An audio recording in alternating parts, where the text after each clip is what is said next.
sabihin ay talagang marami nang nagkalat sa buong mundo ng mga taga-Maka.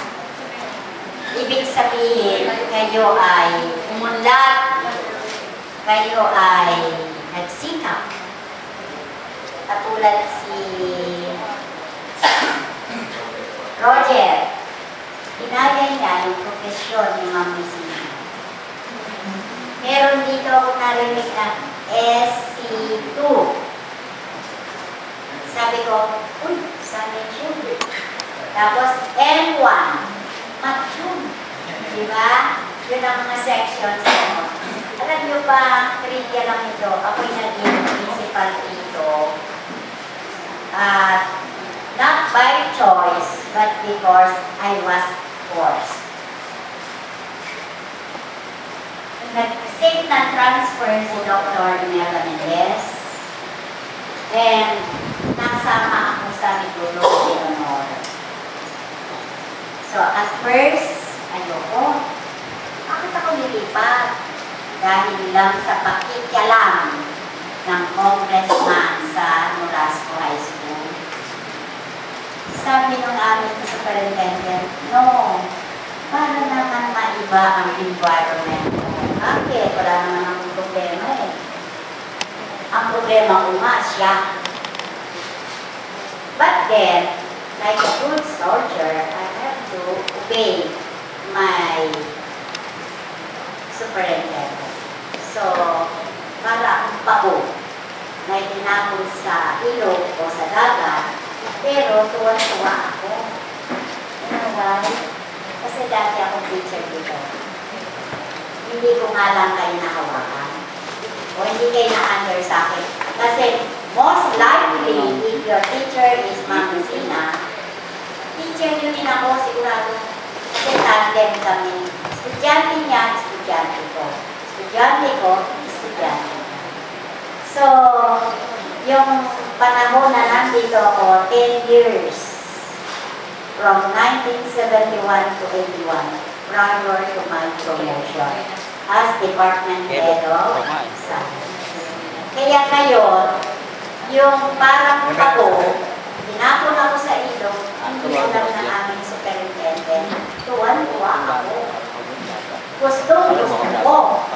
Kasi para rin akong katulad mo, alumni, it is homecoming for me to be again assigned at Maka High School. And we have done so much with the help of the Alumni Association. Nandiyan si Sir Banjik. Sa ngayon, ang aming project, Sir, i-advertise ko na. Number 1 priority namin ngayon ay yung wash for Maka High School. Ito ay nilong sa Manila Hotel during the Grand Reunion, February 26. Tama ba, Sir? Wala pa akong memory lapses. And hanggang ngayon, ongoing yung aming project. So, sinusupport din namin si Sir, sinusupport din niya ang Maka High School. Ang gusto niya, hindi second hand na sasakyan. Gusto niya yung brand niya. Kia Drive. Why? We need more available. Malaking halaga ang kailangan dito. Pero sa pagtulong-tulungan natin, we can achieve this. Marami from abroad ang nagbibigay na, nagpapadala na ng tulong. Marami din yung different batches ng Operation Big Brother. Ito ay under ng Adapt School Program ng Lasal. So, itong Maka na lang ang nag-iisang supported by Lasal under the OBD program. Na wala ang perfecto, na wala ang alien. Kasi, matataas ang grade ng ating estudyante sa test na binibigay nila. Matataas din ang grade ng mga teachers sa test na binibigay nila. Dahil na lang ang nanatili. And you know what this OBB is? I'd like to welcome you as a member of the Alumni Association, another active batch. Kasi when I was elected as the president I only took over last March.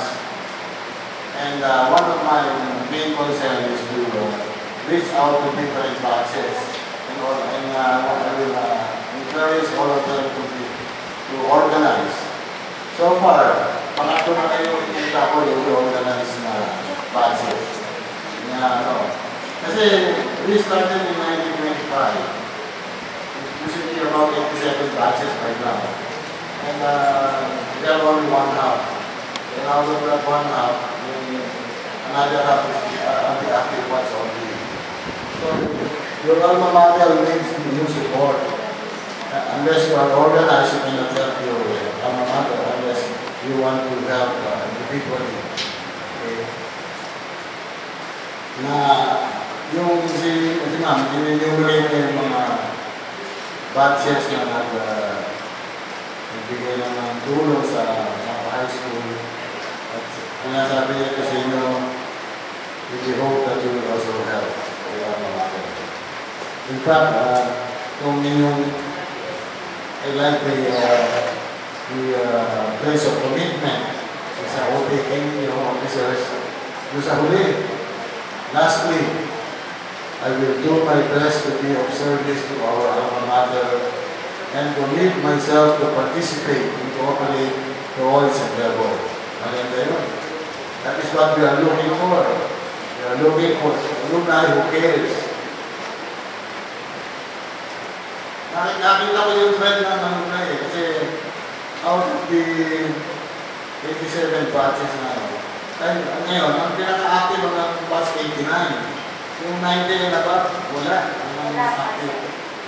And that also happened to my batch. I belong to batch 60. I organized our batch 20 years after our graduation. So, hindi pa rin, ganun mo kanina, ganun din eh. So, there is a plan. Yung mga tayo pag-graduate ng mga bata dito, katulad natin, katulad din. Pinag-isipan muna natin yung tungkol sa atin. Diba? So, pinag-isipan natin, sabi natin, huwag muna natin balikan ang mapa. Para muna tayo, look at our progress in life. Pagka na maging progressive ka na biglang babalikan mo, hindi ako nga pala tayo pinanggaling ng mapa high school. So, that is the plan that na-establish natin na kaya, I'm looking forward for all other batches to organize. And this afternoon, I'm honored to induct your officers.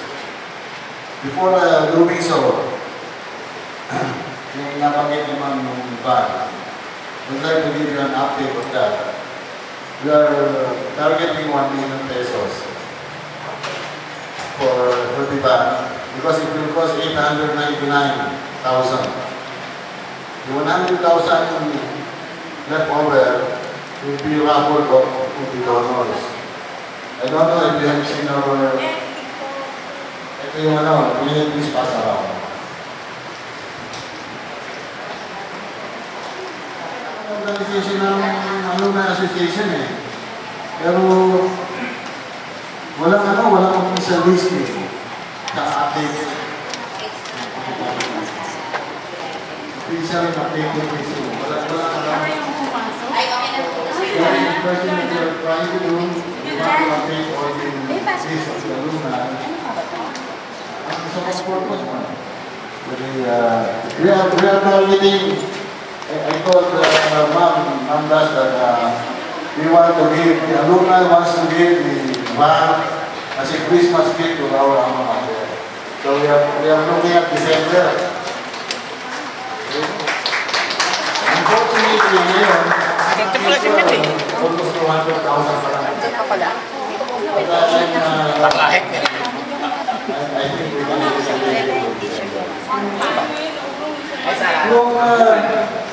Our running before February, last Sunday of February.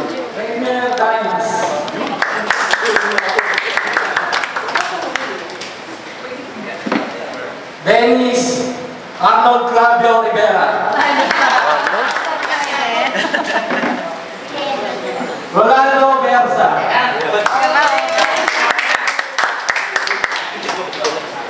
Arnold Raimundo. Oh, ba't bigla naging baba yung Arnold? Bernadette Rosal.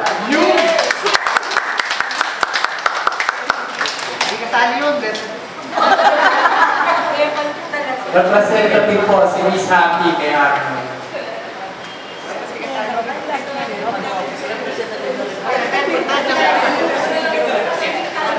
Witness pala ako.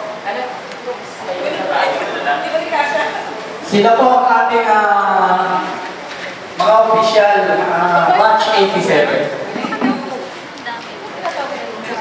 Witness lang ako. Nakalimutan ko pala sabihin kanina. Yung batch ninyo, yung bilang niya ngayon, 25 years. So, sa ating primary union, mag-prepare kayo ng special number, and magiging one of the VIPs kayo dahil ang bilang niya will sit in front. Wala po sa stage. Meron kayong table. Kaya yung community niyo, we want them to be present because we will plan. Meron kayong cheers and yay. Okay, let's go on. Oath of office and place of commitment. Please raise your right hand. I, a proud alumna of Victoriano Mapa High School, and having elected as of PMS 1987, do solemnly swear to uphold the standards, ideas, and values inculcated to us by our alma mater. As batch officer, I shall govern by the rules as set forth by the BMS's Alumni Association. I shall stand on my honesty of purpose, believe in the objectives and goals of the batch, respect and compassion not only to the school but also to our batchmates. Lastly, as such officer, I will do my best to be of service to our alma mater and commit myself to participate and cooperate in all its endeavors. So help me God. Congratulations.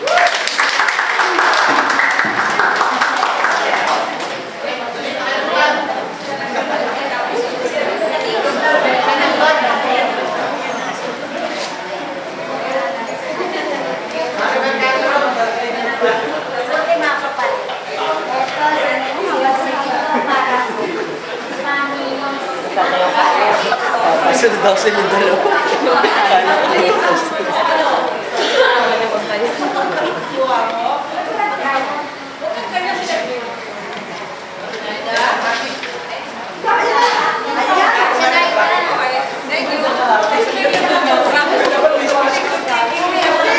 Thank you, sir.